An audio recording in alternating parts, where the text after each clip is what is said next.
Hi hello ನಮಸ್ಕಾರ. ನಾನು ನಿಮ್ಮ ಪ್ರೀತಿಯ ಚಿತ್ರದುರ್ಗದ ಹುಡುಗಿ. ಆ್ಯಕ್ಚುಲಿ ನಿಮ್ಮ ಚಿತ್ರದುರ್ಗದ ಹುಡುಗಿ ಈಗ ಇರೋದು ಧಾರವಾಡಲ್ಲಿ. ಬಿಕಾಸ್ ನಾನೊಂದು ಸ್ವಲ್ಪ ಆಫ್ಲೈನ್ ಕೋಚಿಂಗ್ ತೊಗೊಬೇಕಾಗಿತ್ತು. ಸೊ ಹಾಗಾಗಿ ನಾನು ಬಂದಿದ್ದು ಧಾರವಾಡಕ್ಕೆ.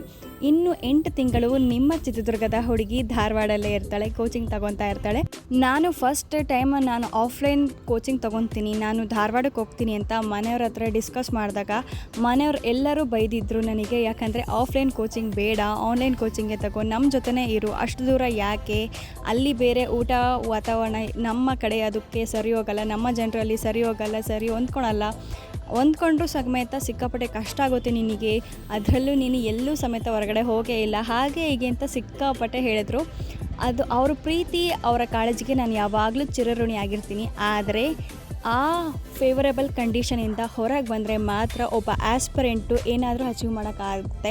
ಇಲ್ಲಾಂದರೆ ಅದೇ ಫೇವರೇಬಲ್ ಕಂಡೀಷನ್ ಇದ್ದರೆ ನಮ್ಮನ್ನು ನಾವು ಮರ್ತು ಬಿಡ್ತೀವಿ. ನಮಗೆ ಗೊತ್ತಿಲ್ಲದಂಗೆ ನಮ್ಮ ಮೈಯಲ್ಲಿ ನಮ್ಮದು ಅಥವಾ ನನಗೆಲ್ಲ ಗೊತ್ತು, ನಾನು ಫೇವರೇಬಲ್ ಕಂಡೀಷನಲ್ಲಿದ್ದೀನಿ, ನನಗೇನು ಅವಶ್ಯಕತೆ ಇಲ್ಲ, ಹಾಗೆ ಹೀಗೆ ಅಂತ ನಮ್ಮ ಮೈಂಡಲ್ಲಿ ಆಟೋಮೆಟಿಕ್ಕಾಗಿ ಬಂದುಬಿಡುತ್ತೆ. ಸೊ ಅದರಿಂದ ನಾವು ಏನೂ ಸಾಧಿಸೋಕ್ಕಾಗಲ್ಲ.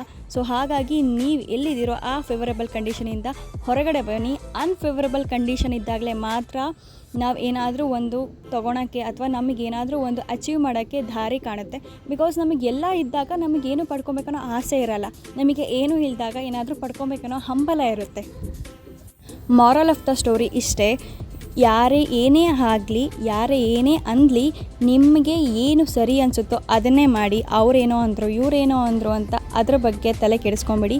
ನಿಮಗೆ ಯಾವುದು ಸರಿ ಅನಿಸುತ್ತೋ ಅದೇ ಕೆಲಸಗಳನ್ನು ಮಾಡಿ, ಆ ಕೆಲಸಗಳನ್ನು ಹಿನ್ನೆಟ್ಟು ಹಾಕಬೇಡ್ರಿ. ಬಿಕಾಸ್ ನಿಮಗೆ ಏನು ಅವಶ್ಯಕತೆ ಇದೆ ಅಂತ ನಿಮಗೆ ಮಾತ್ರ ಗೊತ್ತಿರುತ್ತೆ, ಬೇರೆಯವ್ರಿಗೆ ಗೊತ್ತಿರಲ್ಲ.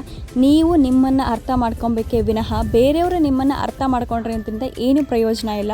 ಅವರು ನಿಮ್ಮನ್ನು ಎಷ್ಟೇ ಪ್ರಯತ್ನಿಸಿದ್ರು, ಎಷ್ಟೇ ನಿಮ್ಮನ್ನು ಹಿಂದೇಟು ಹಾಕೋಕ್ಕೆ ಪ್ರಯತ್ನಿಸಿದ್ರು ನೀವು ಹಿಂದೇಟು ಹಾಕಬೇಡಿ. ಬಿಕಾಸ್ ನೀವೇನು ಅಂತ ನಿಮಗೆ ಮಾತ್ರ ಗೊತ್ತಿರುತ್ತೆ, ಬೇರೆ ಯಾರಿಗೂ ಗೊತ್ತಿರಲ್ಲ. ಸೊ ಹಾಗಾಗಿ ನಿಮಗೆ ಯಾವುದು ಸರಿ ಅನಿಸುತ್ತೋ ಅದನ್ನೇ ಮಾಡಿ. ಬೇರೆಯವ್ರ ಹತ್ರ ಸಜೆಷನ್ಸ್ ಕೇಳಿ, ಆದರೆ ನಿಮಗೆ ಏನು ಸರಿ ಅನಿಸುತ್ತೋ ಅದನ್ನೇ ಮಾಡಿ ಜೀವನದಲ್ಲಿ.